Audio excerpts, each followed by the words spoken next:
क्या करता है? भाव करता है।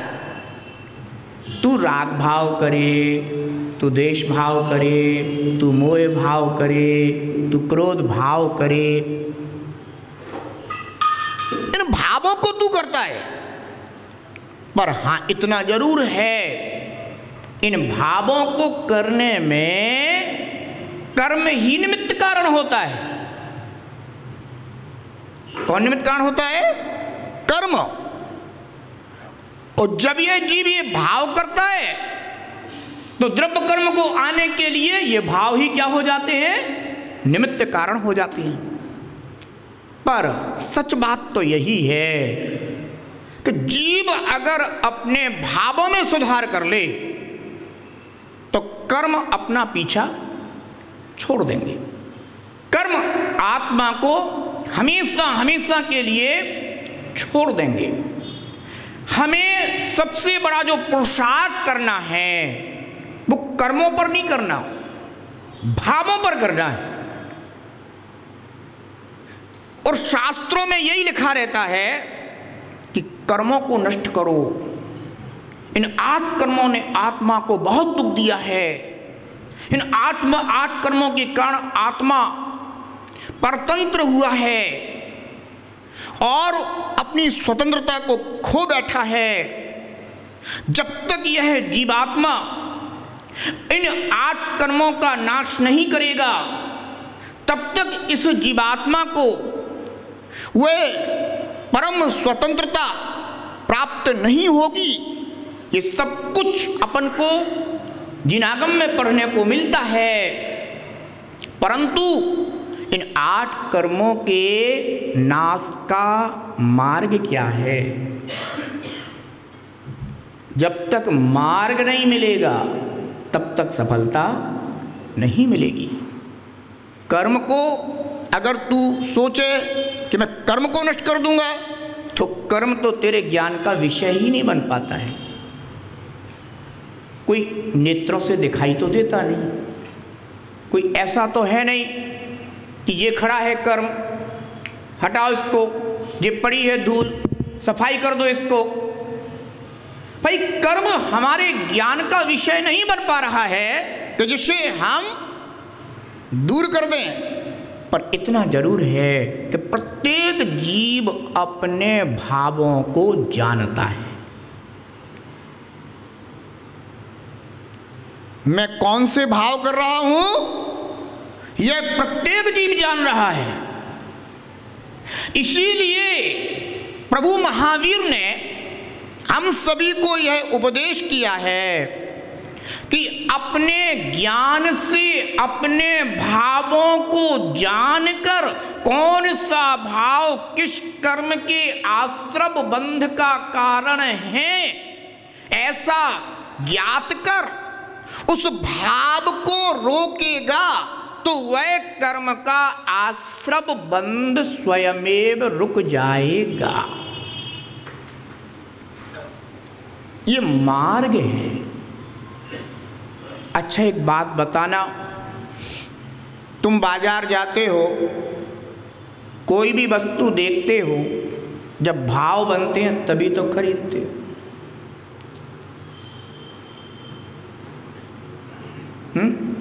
बिना भाव बने तो खरीदते नहीं। तो पहले कौन बनता है, फिर क्या आती है? वस्तु। और यदि आपका भाव वस्तु को देख करके भी ना बने, अगर आपने रोक लिया अपने भाव को, तो क्या वह वस्तु आपके पास आती है? नहीं आती। ये अपन अपने दैनिक जीवन में नित्य प्रति देखते हैं। अपने भाव और वस्तु का यह संबंध अपन नित्य प्रति अनुभव करते हैं। बिल्कुल यही प्रक्रिया भाव कर्म और द्रव्य कर्म की। पहले जीव भाव को प्राप्त होता है, पश्चात वह द्रव्य कर्म आता है। हाँ, इतनी बात जरूर है कि उस भाव में भी पूर्व में बांधा हुआ द्रव्य कर्म निमित्त होता है।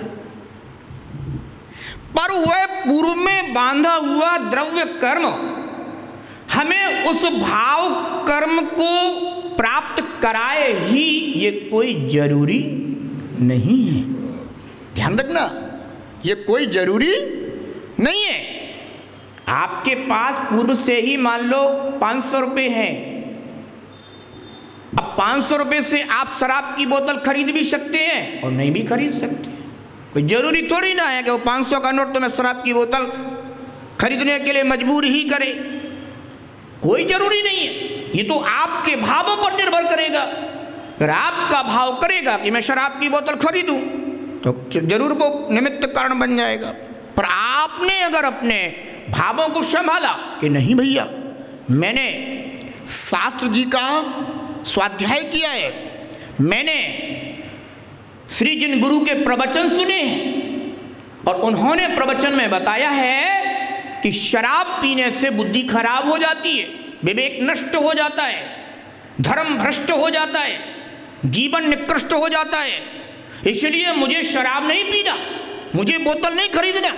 तो वही 500 का नोट अब तुम्हारे लिए शराब की बोतल खरीदने में कारण नहीं बनेगा। कर्म हमारे लिए निमित्त बने ही, ये कोई जरूरी नहीं है। अगर आपके पास स्वाध्याय है, आपके पास विवेक है, आपके पास ज्ञान है, आपके पास चिंतन है, आपके पास सम्यक पुरुषार्थ है, तो आप उस कर्म को जीत लेंगे, पर भाव कर्म को प्राप्त नहीं होंगे। बंधुओं, इसे ही कहते हैं मोक्ष मार्ग की साधना। मोक्ष मार्ग की साधना क्या है कि कर्म तो उदय में रहेगा, कर्म को उदय में आने से नहीं रोका जा सकता, पर आप अपने भावों पर लगाम लगा सकते हैं, आप अपने भावों को रोक सकते हैं, आप अपने भावों को जीत सकते हैं। ये पुरुषार्थ अगर आपकी आत्मा में प्रकट होने लगा है तो आप समझ लीजिए कि आपने जिन वाणी का सार प्राप्त करना शुरू कर दिया है। आपने निर्ग्रंथ गुरुओं के प्रवचन को वास्तव में अपने आचरण में लाना शुरू कर दिया है। आपने साक्षात जनेंद्र देव की वाणी का रसास्वादन करना शुरू कर दिया है।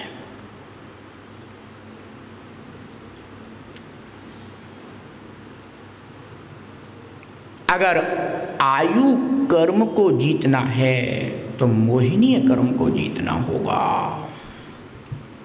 हमारे मन और इंद्रियों पर सबसे बड़ा अगर किसी का प्रभाव है तो वो है मोहिनीय कर्म।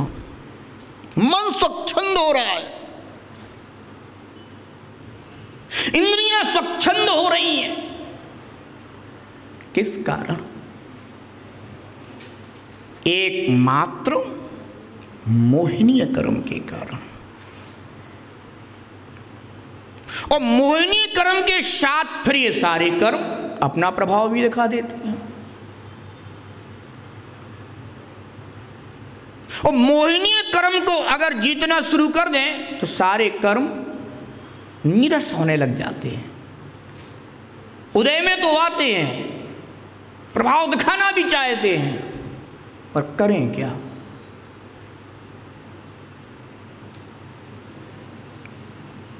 ज्ञानी के भी कर्म का उदय होता है और अज्ञानी के भी कर्म का उदय होता है, पर दोनों में अंतर क्या है? ज्ञानी कर्मोदय से प्रभावित नहीं होता और अज्ञानी कर्मोदय को ही भोग कर आनंदित होता है या दुखी होता है। अहो, आचार्य भगवान योगिंदु देव कह रहे हैं आयु गल जाती है। आज तक कितनी संसार पर्यायें धारण की हैं, कोई बता सकता है?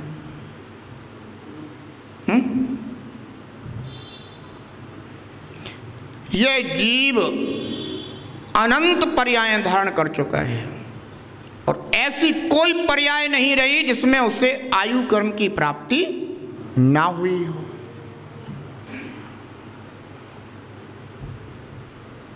और आयु कर्म को प्राप्त करके फिर निर्जीर्ण कर दिया, परंतु मन नहीं गला।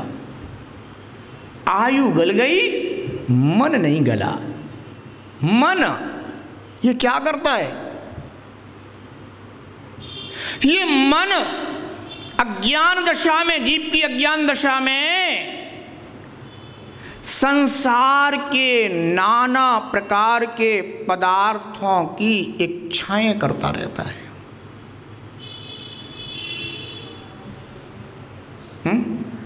इच्छाएं। एक व्यक्ति को अपने वर्तमान जीवन को जीने के लिए भी कितने साधन चाहिए? जितने चाहिए उतने रखो, पर जितने चाहिए उतने ही रखो। क्या? जितने चाहिए उतने रखो, पर जितने चाहिए उतने ही रखो।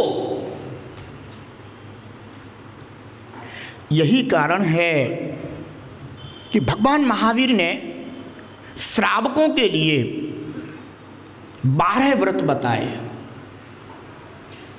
या प्रतिमा आदि बताए, और मुनिराजों के लिए उन्होंने यावत जीवन नियम बताए कि आपके महाव्रत हैं, अब आपको अपने महाव्रतों का यावत जीवन पालन करना है। उस श्रावकों के लिए बताया कि आप अपने भोग के जितने भी साधन हैं उनका परिमाण करो। कौन सा व्रत बताया? भोग परिमाण व्रत।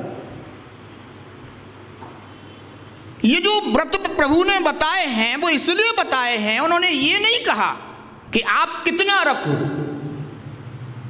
उन्होंने ये कहा कि आप जितना चाहो उतना रखो, पर जितना चाहो इसका तो परिमाण होना चाहिए ना। एक चक्रवर्ती है, वह 6 खंड का अधिपति है, पर उसका परिमाण तो है कि भाई 6 खंड। अगर चक्रवर्ती भी है ना, और वह भी अगर श्रावक के व्रतों को धारण कर ले तो उसका एक परिमाण हो जाता है कि इतना हमारा वैभव। पर वो आत्मन तुम्हारा कितना परिमाण है? भले ही तुम्हारे पास कुछ भी ना हो, पर अगर तुम्हारे पास परिमाण नहीं है तो तुम्हारा मन अभी गल नहीं रहा।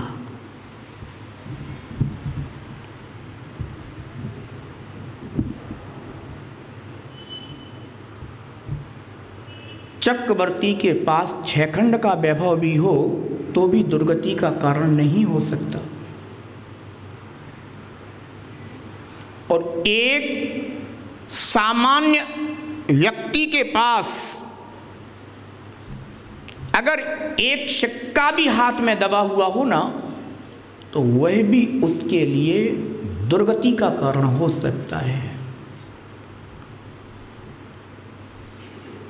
क्यों? क्योंकि वह जो चक्रवर्ती है उसके पास परिमाण है, असीमित मूर्छा नहीं,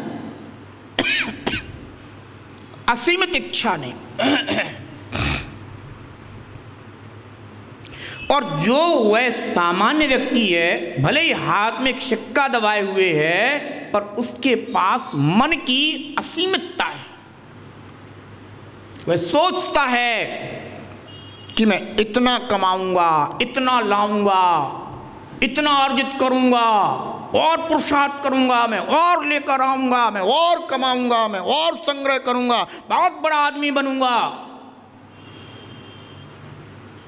और बहुत बड़ा आदमी तो ठीक है,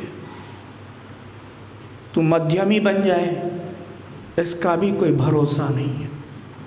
पूरा जीवन बीत गया है, अंत समय आ रहा है, मृत्यु सामने खड़ी है, फिर भी कल्पनाओं की उड़ान भर रहा है।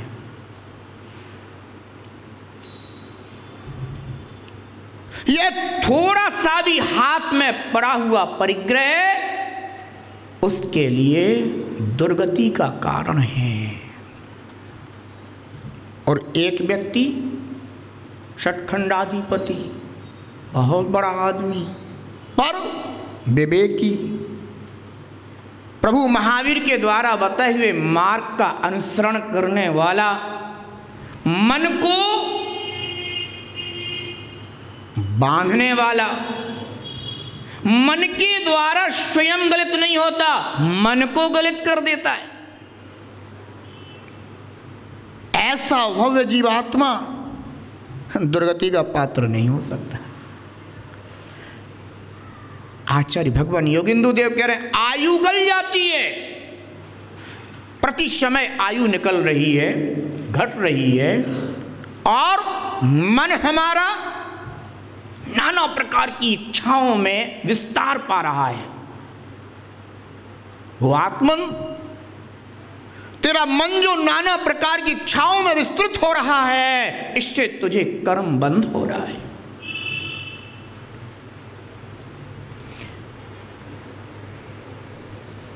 अपनी इच्छाओं को जीत, अपनी इच्छाओं को कम कर, अपनी इच्छाओं को घटा, जिससे कि मन शांत हो सके। अन्यथा आयु कर्म समाप्त हो जाएगा, तू शांत हो जाएगा, पर जीवन की अशांति कम नहीं होगी।